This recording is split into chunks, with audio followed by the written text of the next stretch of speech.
this stage represents 60% of the Indian population. If the parties on this stage unite, it is impossible for the BJP to win an election. So the task in front of us is to come together in the most efficient way possible. And two big steps have been taken in that regard. The first step is a coordination committee and committees under that committee. And the second step is a decision that we will expedite all seat sharing discussions and decisions and make them happen as soon as possible. These are two very, very powerful steps in ensuring that the India alliance defeats the BJP. The election is very, very clear. I did a press conference yesterday, and the nexus between the Prime Minister and a particular businessman is there for every single person to see. I mentioned yesterday in my press conference that the G20 is taking place, and it is very important for India's credibility, our nation's credibility, that the Prime Minister makes his position very clear and begins an inquiry on what has happened with regards to Mr. Adani. The Prime Minister and the BJP are a nexus of corruption.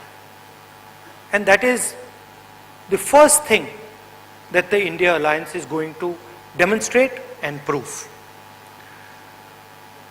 The idea behind Prime Minister Modi's government is to extract money from the poor people of this country and transfer it to a limited few. And so we are going to propose a clear path, development path. We are going to put together a clear set of ideas that will once again involve the poor people, the farmers, the kisans, the workers in the progress of this country. I'd like to once again thank all the senior leaders, and I'm confident that the India alliance will defeat the BJP. The final thing I'd like to say, of course there are leaders who are much more senior than me, but the real work in this alliance is the relationships that are forged between the leaders of this alliance. And I can say with confidence that these two meetings have done a huge amount in building the rapport between all the leaders and ensuring that all of us work together as one. I can see that there is flexibility among all the leaders in the way we are approaching things. There are differences, of course, but I am extremely impressed by the way those differences are minimized and ironed out.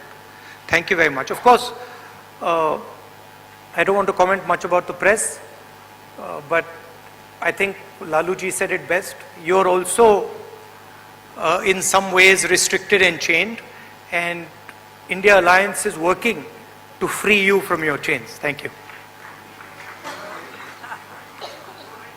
Sorry, I forgot one thing. I forgot one thing, which is probably the most important thing. I spent a week in Ladakh. I went to Pangong Lake, right in front of where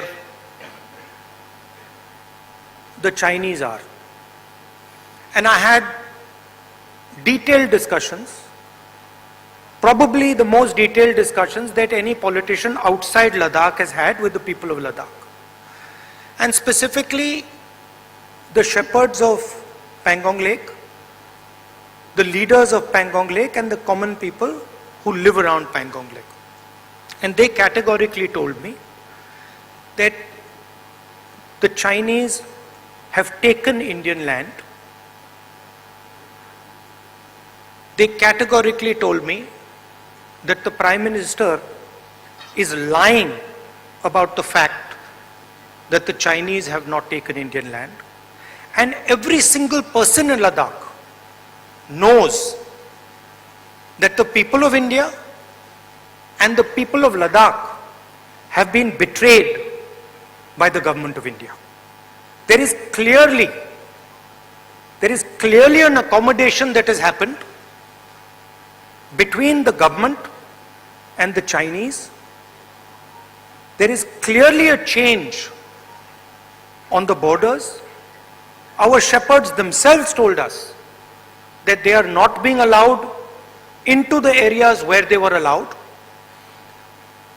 So this is known to everybody. Unfortunately, our press doesn't raise these issues, but these are issues of national importance, of national security, and it is shameful, extremely shameful, what has happened in Ladakh. Thank you.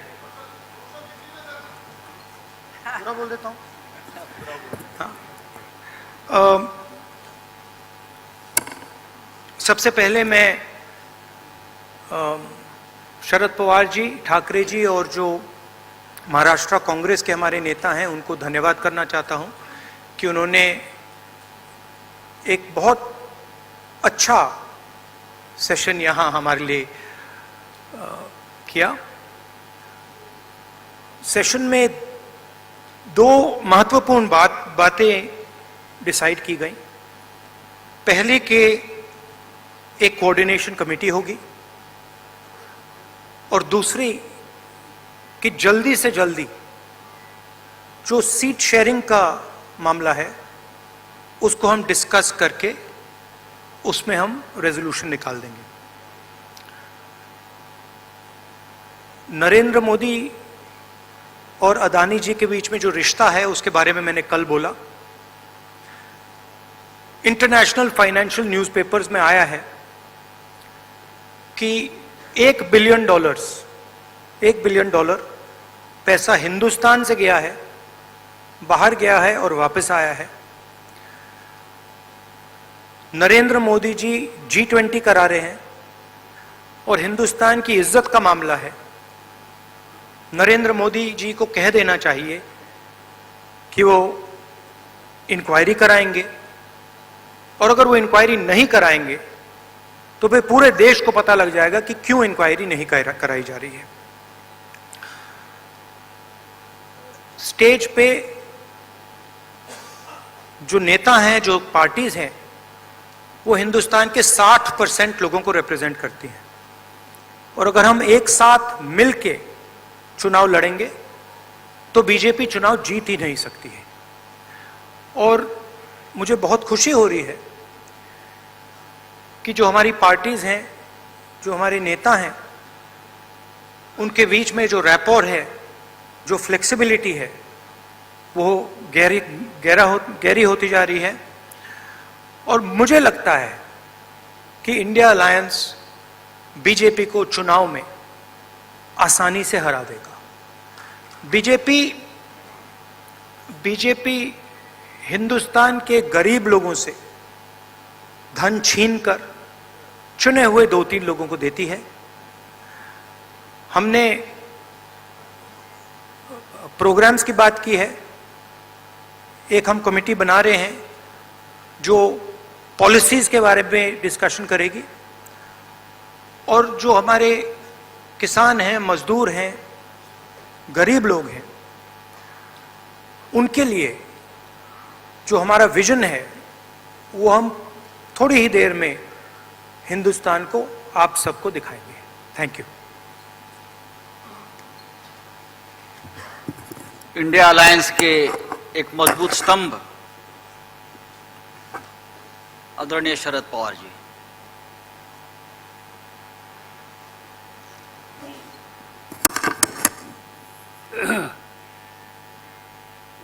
सम्माननीय वैश्विक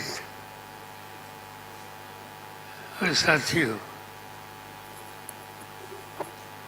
कल से हम देश के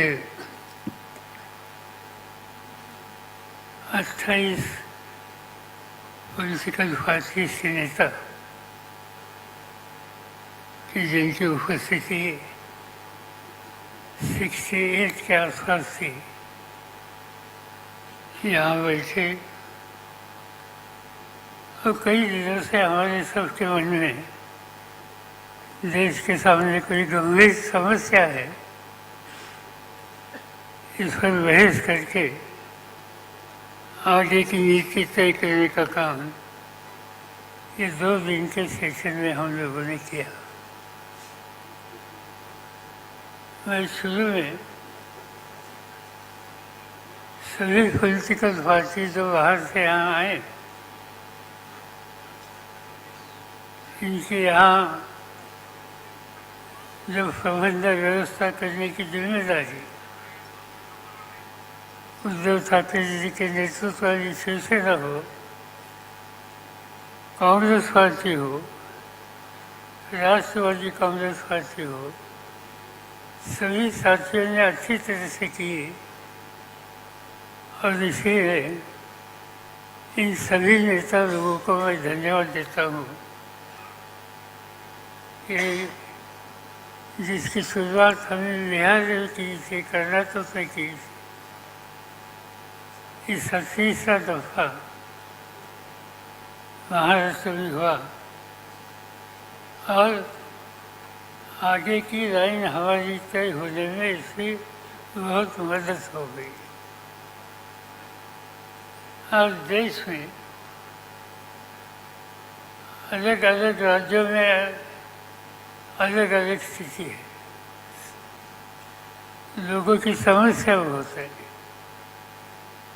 चाहे किसान की समस्या हो, खेडूत की समस्या हो, मजदूरों की समस्या हो या नौजवान साथियों की समस्या हो।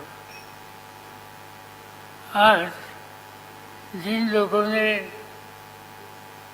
एक भरोसे से देश की कारोबार चलाने की जिम्मेदारी भारतीय जनता पार्टी इन लोगों के साथियों के हाथ में दी, आज वही लोगों में एक तरह से नाराजगी की भावना थी जगह जगह पर देखने के लिए मिलती है। उनकी सच्ची समस्या है, मगर हुकूमत हाथ में आने के बाद जिन लोगों के एक जमाने में जमीन पर फैज थे, आज जो अधिकार हाथ में मिला, इसका नतीजा, इसका परिणाम इन नेतृत्व करने वाले लोगों के काम करने के जरिए में हो गया। आज हम लोग देखते हैं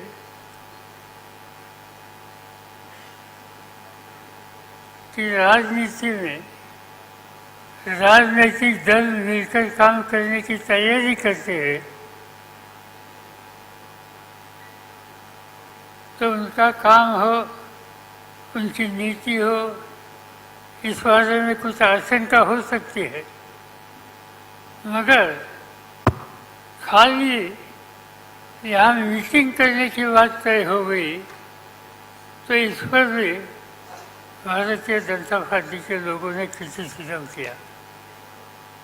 उन लोगों ने कहा, नेतृत्व ने, कि मिलने की क्या आवश्यकता है, प्रजातंत्र में कोई भी इशूज हो लोगों के सामने, इसलिए मिलकर आपस में बहस करके कोई रास्ता निकलेगा कैसे, इस पर ध्यान देना, ये तो कोई गलत बात नहीं है, मगर हम लोग यहाँ मिले, इस पर भी एक तरह का क्रिटिसिज्म हमारे कुछ साथियों ने किया।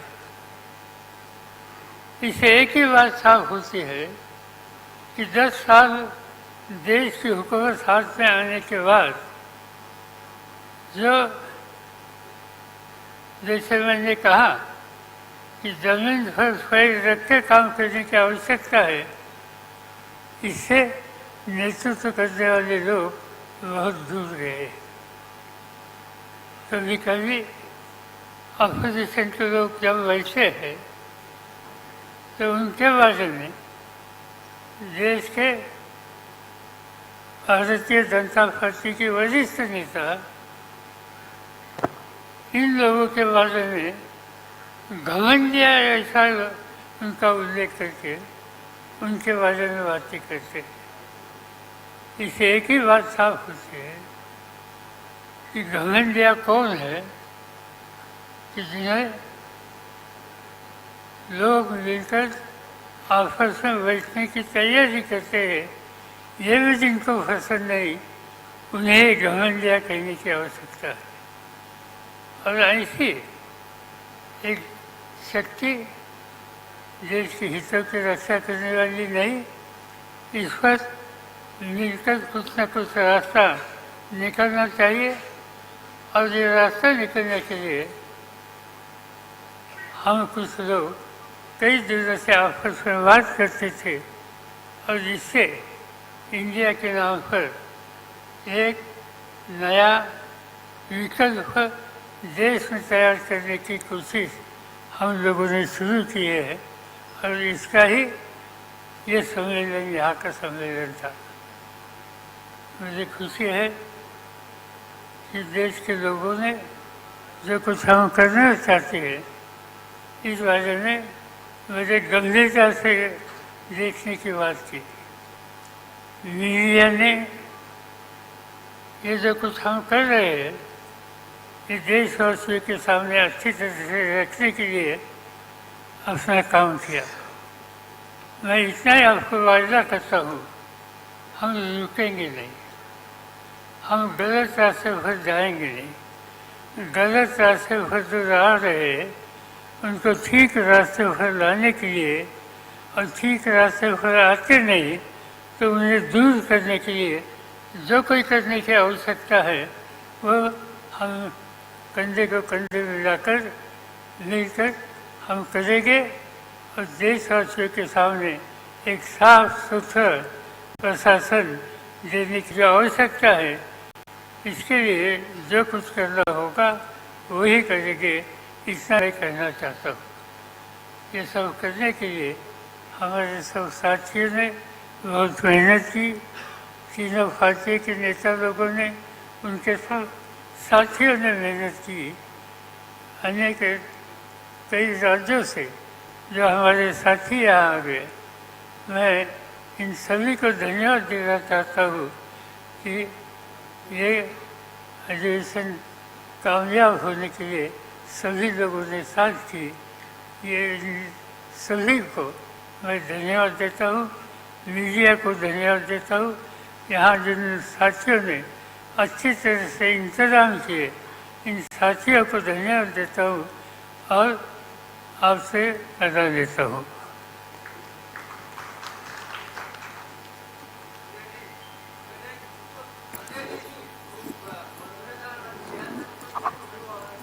अब no question answer. Thank you very much.